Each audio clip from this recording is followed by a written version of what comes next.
dekat, penuh kasih sayang. Di dalam surat Al-Sajdah ayat 12 Allah mengatakan, walau taro izil mujrimuna nakisu ru'usihim inda rabbihim rabbana abasarna wa sami'na farji'na na'mal sholihan inna mungkinun. Di sini Allah mengatakan, dan alangkah mengerikan, kata Allah, kalau seandainya kamu tahu, kamu mengetahui, kamu melihat orang-orang yang berdosa itu menundukkan kepalanya di hadapan Tuhannya sambil berkata, ya Tuhan kami telah melihat dan kami telah mendengar, maka kembalikanlah kami ke dunia agar kami bisa melakukan amal kebajikan. Sesungguhnya kami termasuk orang yang yakin. Kalau kita pelajari ayat ini dengan baik, Bapak, ini sangat sungguh luar biasa.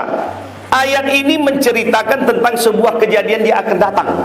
Di masa datang itu Allah katakan, Allah berikan gambaran, Allah berikan bocoran bahwa akan banyak orang menyesal dalam hidupnya.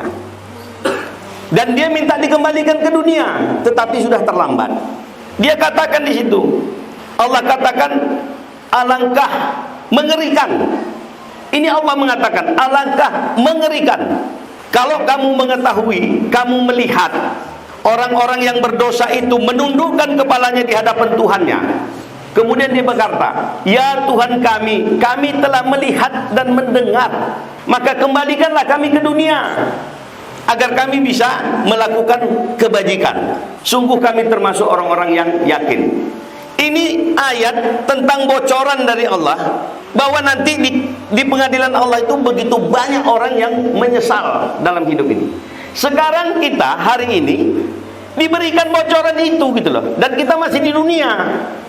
Orang yang nanti di sana saja minta kembali ke dunia, kita yang masih ada di dunia kok tidak mau melakukan kebajikan. Saya ingin katakan, kalaulah misalnya seorang mahasiswa atau seorang pelajar kemudian dapat bocoran, seminggu lagi dia mau ujian, ada seseorang yang mengasih tahu, ini soal nanti akan ditanya, ada bocoran soal, padahal sumbernya belum jelas, hanya dikatakan ada bocoran soal, jawaban soal. Apa yang dia lakukan? Pasti dia melakukan belajar mati-matian, kalau perlu dihafal mati jawaban itu, untuk supaya nilainya nanti baik. Ini bocoran yang sumbernya belum tentu benar, dan apa yang dilakukan juga belum tentu benar. Orang mati-matian melakukan untuk mempersiapkan itu supaya nilainya menjadi bagus.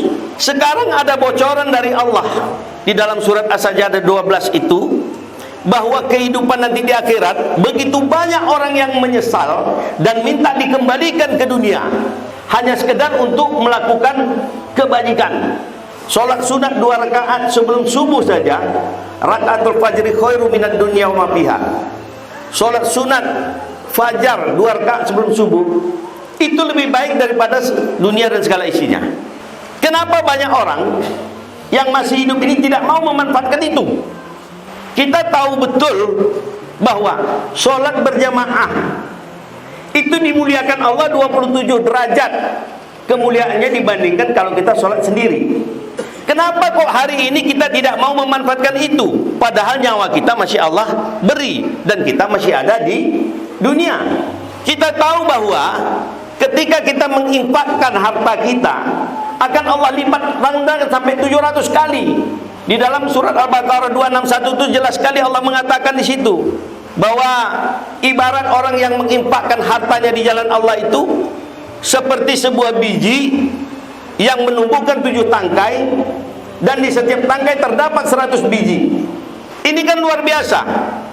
Setiap yang kita infakkan akan Allah lipat gandakan sampai 700 kali. Kita tahu itu. Kenapa tidak kita lakukan selama kita di dunia ini? Padahal itu nanti bagian yang disesali oleh orang yang tadi dikatakan Allah.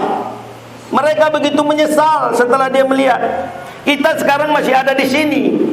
Kenapa tidak kita lakukan itu? Ini kan sayang sekali.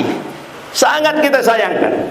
Kita juga tahu bahwa ucapan subhanallah wa bihamdihi itu adalah kalau kita ucapkan 100 kali dalam satu hari, Allah akan mengampunkan dosa-dosa kita. Walaupun dosa itu sebanyak buih di lautan. Kita tahu itu, tetapi kenapa kita tidak melakukan, mengucapkan yang sangat mudah Subhanallah wa bihamdihi, subhanallah wa bihamdihi. 100 kali saja dalam satu hari Allah akan menggugurkan dosa kita. Kita tahu tapi tidak mau kita manfaatkan. Sementara nanti akan banyak orang menyesal minta dikembalikan ke dunia. Ini kan sangat luar biasa. Betapa sayangnya Allah kepada kita yang masih hidup di dunia ini. Allah berikan bocoran itu kepada kita melalui firman-Nya. Ketahuilah bahwa nanti akan banyak orang menyesal. Artinya Allah ingin menyampaikan pesan, jangan sampai engkau termasuk orang yang nanti menyesal.